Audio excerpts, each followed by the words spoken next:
The idea for doing Old School came when we heard that Alice Cooper, the band, might finally be inducted into the Rock and Roll Hall of Fame, which, as you know, they were.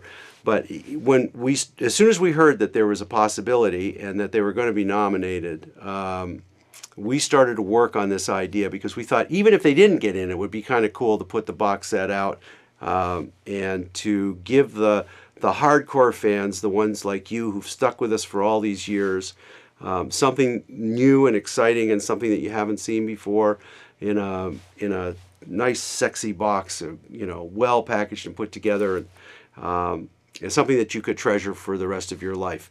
So we started working on this really just a few months ago, and it is now, as I'm talking to you, it's now the beginning of April of 2011.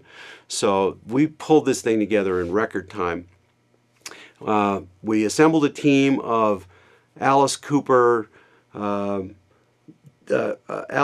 members. The group themselves participated in this. People who've been working with Alice since the beginning. Shep participated in it. I participated in it.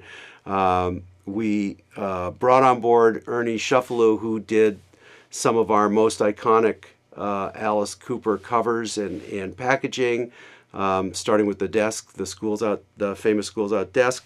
To be the art director on this thing, we engaged the legendary Lon Friend, who was the editor-in-chief of Rip Magazine, which you probably all remember, to write the text for this thing. We had Bob Pfeiffer and the archivists, the members of Alice's personal archive, providing us with stuff. Plus, we reached out to superfans from all around the world to see what they had and what they might provide for us. And as it turns out, there was lots of stuff out there that we'd never seen that we were really thrilled about getting.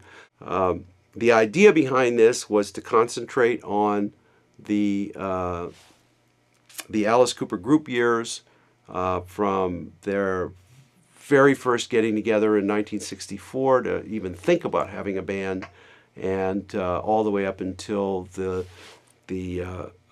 group split apart and Alice went off on his own, and as did the others. We collected photographs, artwork, pamphlets, programs from live events. We have recordings of rehearsals and early demos, early radio ads, some behind the scenes stuff, like there's some of the recording of the kids that we did for Schools Out in New York. So they were actually running tape while I was on the floor with Alice, and we were working with the kids. I listened to that. I'm a little embarrassed by the New York accent that I had affected at the time, but I hope you'll forgive me for that. Anyway, lots of stuff that I had never seen and that many of the people involved in the team had never seen before or heard before. Dennis and Neil and Mike and Alice all participated and all added stuff to this. And then we actually shot interviews with all of them. We did something back last year at the Christmas Pudding in Phoenix, which is the show that Alice puts on every year. The band played together with Steve Hunter filling in for Glenn Buxton. And the day before the show, we all gathered at Alice Cooperstown, the restaurant, and did a video shoot with the 4 members of the band talking about their early years. A few other notes about this thing. We came up with the idea of creating the school desk because it's kind of, this is about the days of, the formative days of the band, and when people came together and kind of learned their craft, learned to be who they were, and then finally when they graduated and went off into the world, separate of each other.